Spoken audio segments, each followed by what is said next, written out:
Riddle me this. What is something we can all do, can't live without, and you can catch shiny Pokemon in? Take your guesses and put them in the comment section below. If you guess sleep, then you're correct. Pokemon Sleep to be exact. Released in July 2023, Pokemon Sleep is parts collecting game and parts sleep tracker. Albeit, if you really want something serious to track your sleep, consider an Apple Watch or any tool or application. It's very generous with its tracking, but if it's your first foray to sleep trackers and you're just casual about it, it's a good start.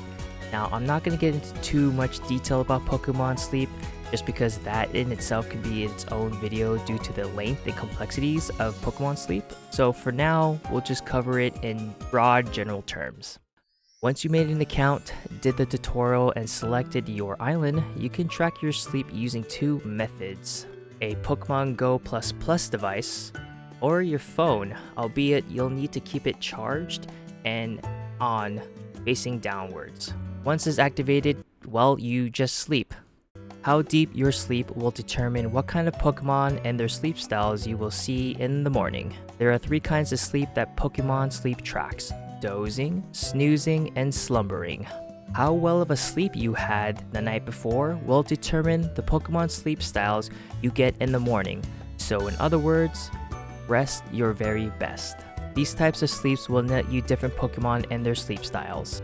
Your sleep is graded within the app based on two criteria: sleep, duration, and consistency.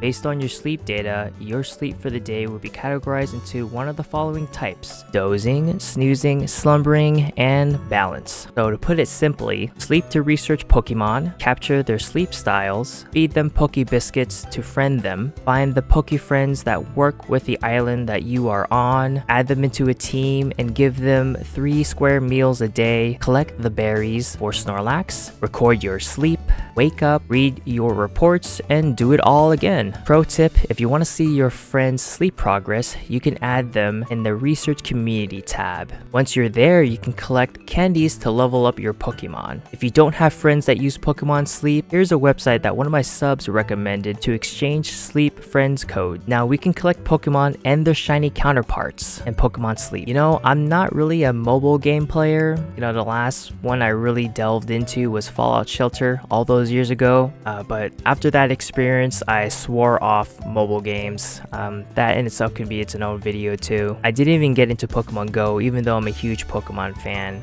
So I'm surprised that I'm really invested in Pokemon Sleep. Granted, you literally just sleep, and the tasks and upkeep for the app is really not that hard to do, so I think that's why I'm really invested in playing Pokemon Sleep. We did all this talking about Pokemon Sleep, but why though? Well, this July marks the first year anniversary of Pokemon Sleep. Devs have launched a lot of events since then, and there's a special one to celebrate its first anniversary. Well, how do you think we're going to celebrate it? We're going to catch our shiny Pokemon that we got in Pokemon Sleep.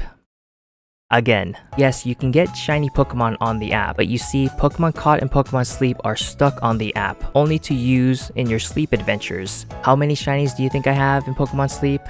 I have 10. I wanted to challenge myself and see if I can catch all 10 of my shiny Pokemon from Pokemon Sleep in the mainline games to celebrate the first anniversary. Now, I don't know the odds for shiny in Pokemon Sleep, and you know, I'm a freemium user. I don't really use any of the premium stuff at all. If you're a Pokemon Sleep expert, let us know in the comments section below. I'm no stranger when it comes to shiny hunting Pokemon challenges, as seen in my previous videos. If you want to catch up on those adventures, check them out here, or check it out in the description below. Now, I've caught these shinies throughout Pokemon's first year of inception, so there is a lot to go through. These shiny Pokemon all have different sleep styles when I caught them, and it got me thinking, why don't I try and catch these shiny Pokemon in the different mainline games? Which brings us to the Pokemon games and methods we will use to shiny hunt. Over the course of playing Pokemon Sleep for a year, here are the 10 shiny Pokemon I've collected.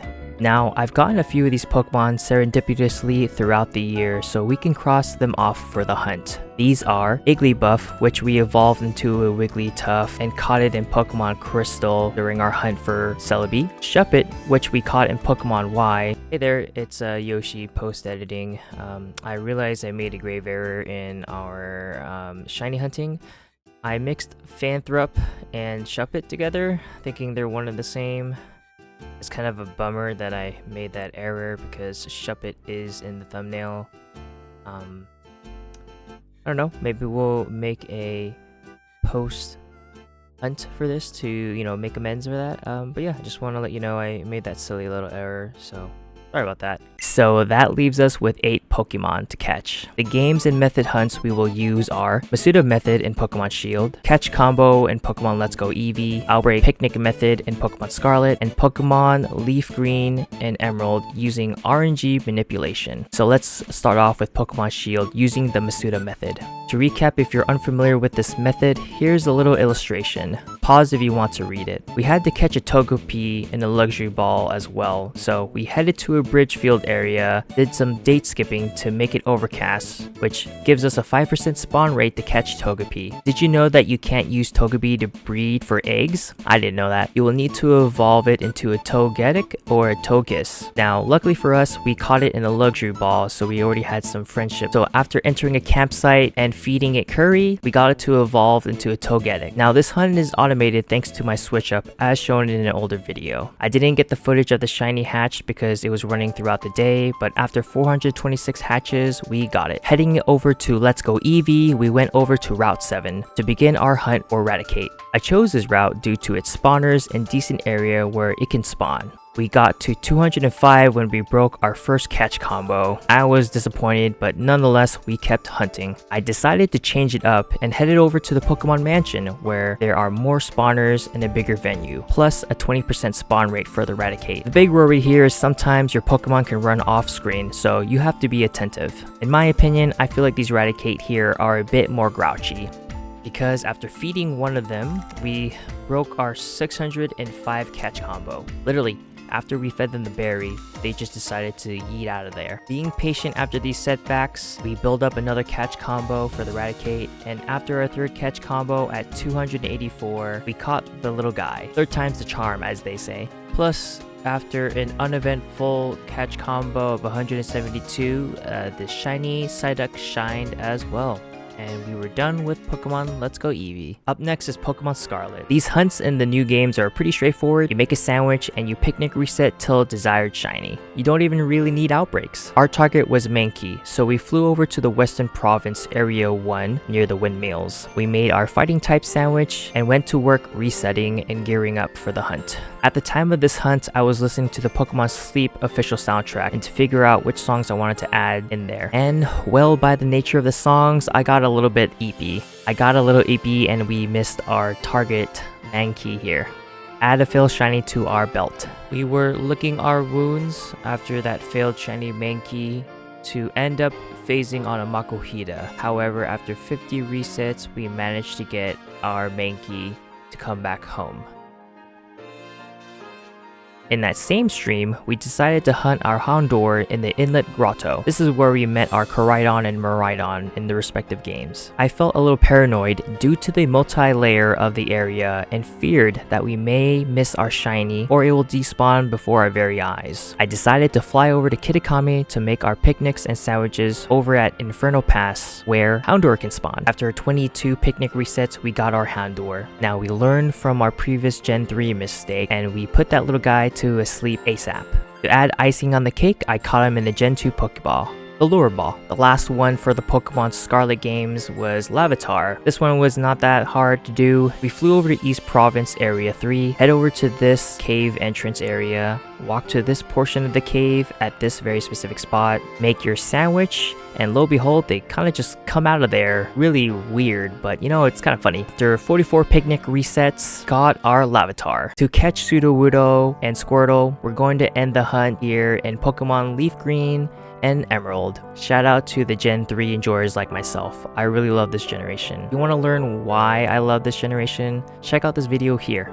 Now these games, we're going to do some RNG manipulation. I've talked about it a lot before, and due to the length of the video at this point, I'll link Hefe's and Blissy's video guides in the comment section below, so check it out and subscribe to their content as well. For the keen-eyed Gen 3 enjoyers, you would know there's an odd-looking tree near the waterfall at the Hoenn Battle Frontier. Having already learned a lot on how to do stationary RNG manipulation, it was no sweat off my brow, and after 16 resets, we got our Sudowoodo.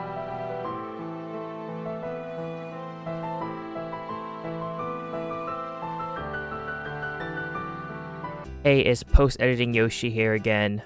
Earlier in the video, I talked about how I didn't get a SHUPPET in Pokemon X. That is still correct. However, I just did a quick RNG to get SHUPPET in Pokemon Emerald, and it only took 2 attempts in 26 minutes, and we got our SHUPPET. So, we're in the clear. We got our shiny here.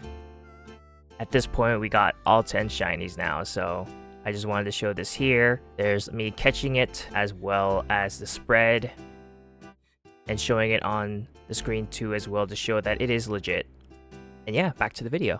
To RNG manipulate in Pokemon Leaf Green and Fire Red, it's a bit harder. To keep it brief, these games were not as broken as their Emerald counterpart, so not only do you have to get the correct advanced frame, you have to also get the correct seed. This is called double frame perfect. I've practiced this hunt on a Charmander and got it on our second try, but I chalk it up to good luck. After loading a save where we get to choose our starters, I went to work. I had a lot of anxiety trying to catch this Squirtle live on stream while also doing a dual hunt. So to minimize my distractions and ease my anxiety, I did it offline. After many close attempts, we got our shiny Squirtle after 49 resets. And yeah, that's all 10 of our shinies. You might have already hovered your mouse on the progress bar and see there's still some segments left, and you might be asking yourself, Yoshi, why is there still video? You already got 10 of your shinies, what is there left to talk about?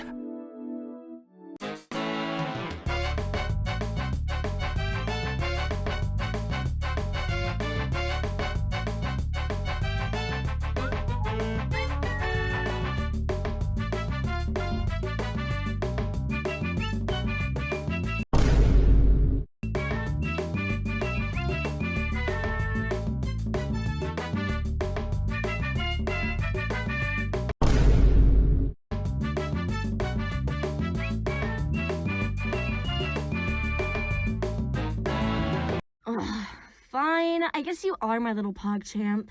Come here. Yeah, that's 11 shinies. Not too long ago, we caught a shiny Bulbasaur in one of our more recent Pokemon Sleep reports. 11 shinies now. I put this hunt off to the very last second just because I'm dreading this hunt. You see, I'm still very new at RNG manipulating in Leaf Green. It's the least amount of time I've put in a hunt, and so I was not looking forward to trying to hunt this last guy. I thought I should just get it in Scarlet just because the Indigo Disc DLC, you can get your starters there and it's so easy. But you know, I already got Charmander and Squirtle using RNG manipulation in Leaf Green, so I figured, you know what, let's just lock in and try to get this Bulbasaur too as well. And you know what, it wasn't that bad. It took a bit, but I was happy to say that I got it under 25 attempts, 23 to be exact. Nothing feels more rewarding than applying what you learn, practicing it, and then it starts to click. That was a rewarding hunt. And yeah, that's all the shinies. 11 shiny Pokemon in Pokemon Sleep. As someone with inattentive ADHD, my biggest life struggle is trying to get a full night's rest. I often find myself creating healthy nightly routines and habits only for it to get derailed by anxiety, being overstimulated, overthinking, or just spending a lot of my time at night trying to find something that I lost during the day. So to add Pokemon Sleep to my nightly habit before bed, it's been helpful. I'm not a grade A sleeper, and there are times where I break my good habits again. However, gradually going to bed earlier, feeding your Pokemon at the correct times, and doing my silly little tasks in Pokemon Sleep, there's some positive reinforcement when it comes to my nightly routines now. In no way is this the end-all be-all way to cure someone's struggle with sleep, but as my therapist likes to say, it's the little things that count. As you do these little things, you reinforce positive behavior and you build something better than before. So don't feel deterred if you get an F grade in your Pokemon Sleep report, or you find yourself in another bad nightly habit again. Acknowledge the setback, forgive yourself, and focus on the little things that can all add up to something better. And remember, rest your very best. Thanks for watching this video. This one was a little more personal due to me opening up about my sleep struggles, but I feel as though adding Pokemon Sleep to my nightly habits has been really rewarding, and it's kind of building more of a healthy habit. So I hope you all got to this point and enjoyed the video. Leave a like, comment, and subscribe, and I will see you all when I see you, and enjoy 1 year Pokemon Sleep.